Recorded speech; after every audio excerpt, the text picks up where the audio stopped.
अच्छा सुनो, सब्सक्राइब करते वक्त ना घंटी बजा देना, ताकि जब मैं ऑनलाइन आऊँ तो तुम्हारे फोन की भी घंटी बजे।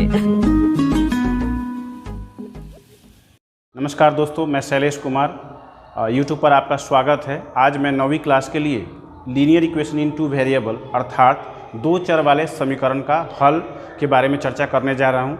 आशा है कि यह वीडियो आप लोग को बहुत ही पसंद आएगा। तो आइए चलते देखते हैं कि दो चर वाले समीकरण का हल हम लोग कैसे करते हैं। सबसे पहले टॉपिक में है to find the value of x and y in an equation by elimination method. इसका अर्थ ये हुआ कि लुप्तीकरण विधि से दो चर वाले रैखिक समीकरणों का हल, यानी आज हम लोग जिस विधि के बारे में बात करने जा रहे हैं उस विधि का नाम है लुप्तीकरण विधि यानी एलिमिनेशन मेथड। यह एक ऐसा मेथड है जिससे हम दो चर वाले समीकरण में या तो x को या तो y को गायब करके हम अन्य चर का वैल्यू ज्ञात करते हैं। तो आइए देखते हैं कैसे हम इसे बनाते हैं। सबसे पहले मैंने कुछ आप लोग को प्रॉब्लम दे रखा है। ये 4 प्रॉब्लम मैंने लिया है बुक से। x plus y equal to 10, x minus of y equal to 8। इसी प्रकार से 3 और प्रॉब्लम दिए गए हैं। आइए हम लोग कैसे इसको डील करते हैं देखते हैं। सबसे पहले क्वेश्चन नंबर फर्स्ट के लिए सॉल्यूशन। पहला क्वेश्चन आपको दिखाई दे रहा होगा बोर्ड पर, x plus of y equal to 10, और दूसरा प्रश्न है इसी का दूसरा पार्ट का x minus of y equal to 8। यानी इसमें दो युगपत समीकरण दिए होते हैं। पार्ट 1 में x plus of y equal to 10 होता है और x minus of y equal to 8 है। इन दोनों समीकरण से हमें x और y का मान ज्ञात करना। आइए देखते हैं कैसे ज्ञात करेंगे। सबसे पहले इसको हम समीकरण 1 लिख देंगे और ये समीकरण 2। आप देख पा रहे हैं कि x plus y equal to 10, यानी कि x का गुणांक यहाँ पर कुछ नहीं है तो 1 है और y का भी गुणांक कुछ नहीं है तो 1 है। दूसरे वाले निकाय में x का गुणांक 1 और y का गुणांक माइनस ऑफ 1 इक्वल टू 8। अर्थात इन दोनों समीकरण को हम यदि जोड़ देते हैं तो हमें चर का मान ज्ञात हो पाता है। आइए देखते हैं कब जोड़ेंगे कब घटाएंगे। इसके लिए यहाँ पे ध्यान देंगे। अगर ये प्लस हो और ये माइनस हो और दोनों का गुणांक एक जैसा हो तो इसे हम जोड़ते हैं। तो हम लिखेंगे समीकरण 1 जोड़ समीकरण 2 करने पर। आइए देखते हैं। इसलिए x plus y equal to 10 और x minus y equal to 8। जब हम जोड़ते हैं तो LHS वाले को LHS से जोड़ेंगे और RHS वाले को RHS से जोड़ेंगे। यानी कि x और x 2 of x plus minus है तो ये कैंसिल आउट हो जाएगा और फिर इसको जब हम जोड़ेंगे तो 10 और 8 18 हो जाएगा। यानी आप ध्यान दीजिएगा कि x के पास कुछ नहीं है तो 1 है और x के पास कुछ नहीं है तो 1 है। एक और एक जोड़ने पर 2 हो जाएगा और x की जगह पे x। जैसे अगर कोई लिख दे एक आम और एक आम तो 2 आम, तो 2 तो संख्या हो गया, आम के जगह पर x है, यानी 2 ऑफ x इक्वल टू 18। इसलिए आप इसे कैंसिल भी कर सकते हैं। 2 9 जा 18, यानी कि x का वैल्यू क्या हो गया 9। अब हम क्या करेंगे, अब समीकरण 1 में x बराबर 9 रखने पर समीकरण पहला है x plus of y equal to 10। अब हम x के जगह पे क्या रख देंगे, x के जगह पे हम लोग के पास वैल्यू आ गया है 9, तो हम 9 को रखेंगे, यानी कि 9 प्लस वाई इक्वल टू 10। अब हम काम करेंगे कि y की वैल्यू फाइंड करनी है हमें, तो 10। और चूंकि यहाँ पर साइन जो है प्लस है, जब बराबर को उधर जाएगा तो इसका साइन क्या हो जाएगा, अल्टरनेट हो जाएगा, चेंज हो जाएगा, यानी कि minus of 9। That means y की वैल्यू आपके पास मिल गई 1, क्योंकि 10 में से हम 9 को घटाएंगे तो 1 होगा। इसलिए हमें क्या लिखना होगा, सॉल्यूशन सेट अर्थात हल समुच्चय, जो x, y के बराबर लिखा जाता है। x की वैल्यू कितनी है 9 और y की वैल्यू 1, 9, 1 इसका आंसर हो जाएगा। आप इसका स्क्रीनशॉट ले सकते हैं और देख सकते हैं। आइए देखते हैं problem number 2, x plus of y equal to 7, 3 of x minus of 2y equal to 11। आइए इसका देखते हैं हम हल करने की विधि।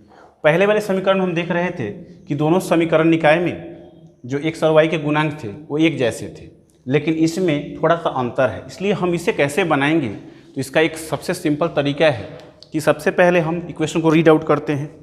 यानी कि x plus of y equal to 7, फिर दोबारा दूसरा equation 3 of x minus of 2y equal to 11। तो आप देख पा रहे होंगे कि यहाँ पे प्लस साइन है और इसका ऑल्टर साइन है माइनस, यानी हम क्यों ना y वाले को बराबर कर दें और y वाले को हिडन कर दें, एलिमिनेट कर दें, तो हमें x का वैल्यू फाइंड हो जाएगा। आइए देखते हैं कैसे करेंगे।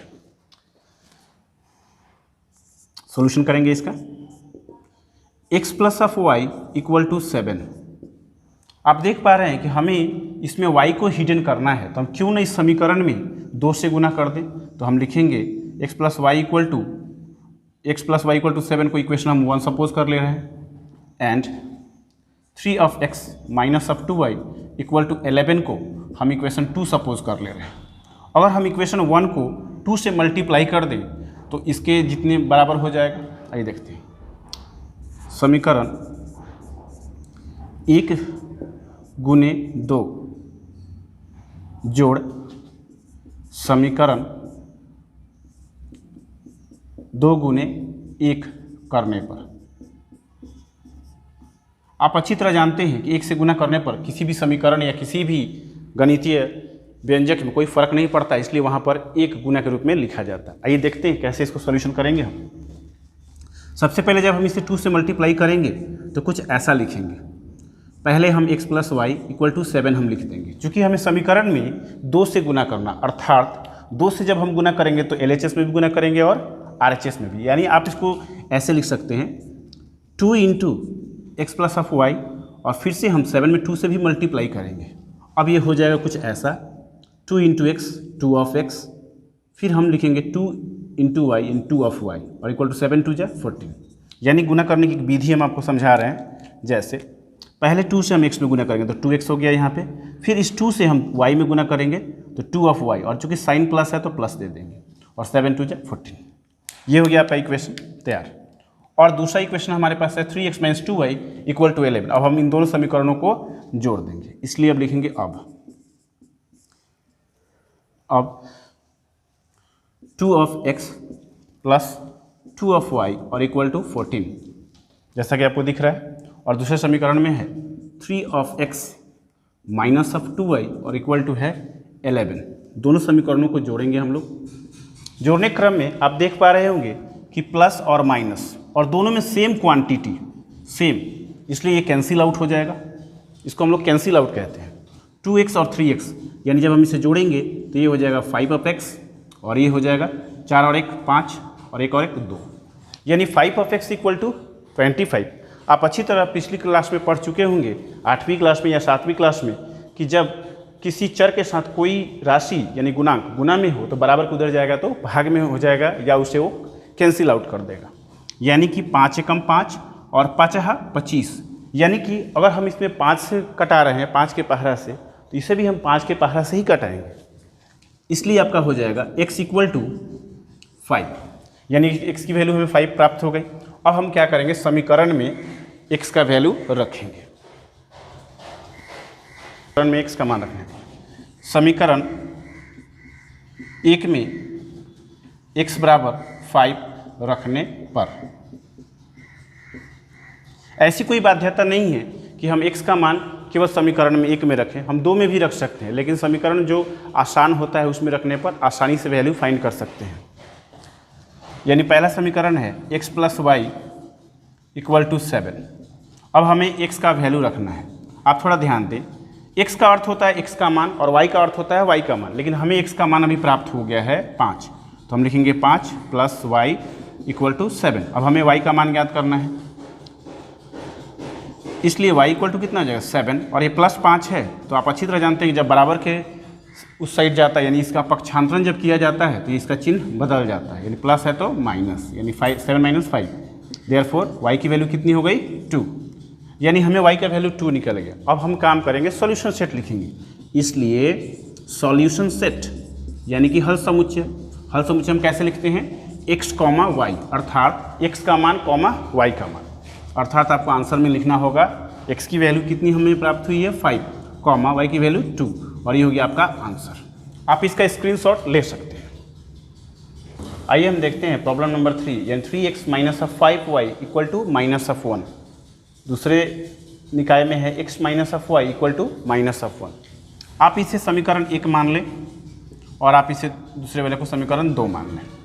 सॉल्यूशन लिखते क्रम में हमें ध्यान रखना है कि मैंने इसे क्या किया, 3x minus of 5 of y को इक्वल टू माइनस ऑफ 1 को 1 मान लिया और x minus of y equal to minus of 1 को इक्वेशन 2 मान लिया। अब थोड़ा ध्यान देना है कि जब हम रीड आउट कर रहे हैं तो दोनों में साइन सेम है, दोनों में साइन सेम है।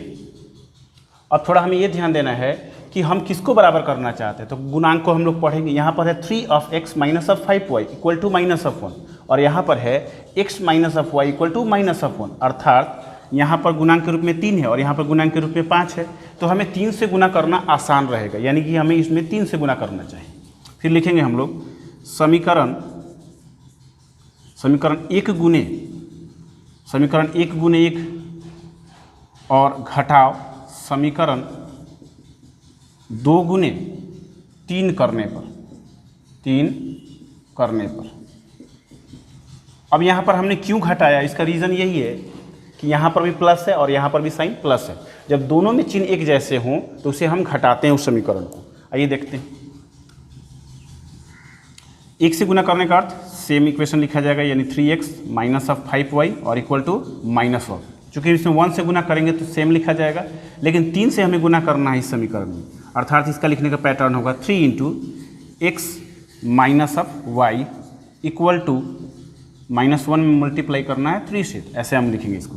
यानी अब ये लिखा जाएगा 3 of x minus 3 of y equal to 3 1 जा -3। देखिए कैसे हमने गुना किया।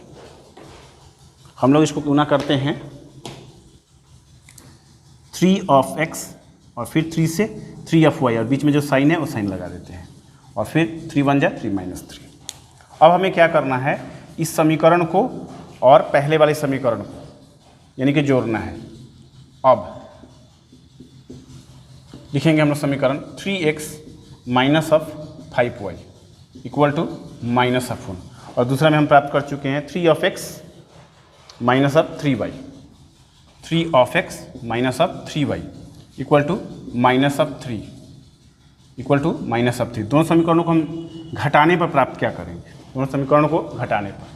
दोनों का चिन्ह अलग अलग हो गया इसलिए ये कैंसिल आउट हो गया और यहाँ पे घटाएंगे तो साइन चेंज हो जाता है और यहाँ पर भी चेंज हो जाता है, यानी कि 5 ऑफ वाई और माइनस प्लस 3 ऑफ वाई है, यानी कि एक माइनस का चिन्ह हो एक प्लस का चिन्ह हो। मैं ध्यान रखें, एक माइनस का चिन्ह एक प्लस का चिन्ह हो तो हमेशा घटाते हैं, तो 5 में से 3 घटाएंगे यानी 2y आएगा, लेकिन बड़ा क्या है माइनस है, इसलिए यहाँ पर -2y देंगे और इक्वल टू एक प्लस का चिन्ह एक माइनस का चिन्ह तो हमेशा घटाएंगे, 3 में से 1 घटाएंगे 2 होगा, लेकिन बड़ा वाले के पास क्या है प्लस, यहाँ प्लस रहेगा, लेकिन प्लस को हम लोग लिखते नहीं है, वो अंडरस्टूड रहता है। अब हमें y का मान निकालना, इसलिए y इक्वल टू हो जाएगा 2 और ये चूँकि गुना में है तो यहाँ पर हो जाएगा भाग में, यानी माइनस ऑफ 2। कैंसिल आउट करेंगे तो 1 टाइम में, इसलिए y की वैल्यू कितनी हो गई माइनस ऑफ 1, यानी y का वैल्यू हो गया माइनस ऑफ 1। अब हम काम करेंगे समीकरण 1 में रख के देखेंगे, तो आप देखते हैं आगे बनाते हैं, इसको पहुँच कीजिए। Equal to y equal to हमारे पास -1 है, इसलिए समीकरण में मान रखेंगे। समीकरण कौन सा छोटा दिख रहा है, समीकरण दूसरा वाला छोटा दिख रहा है।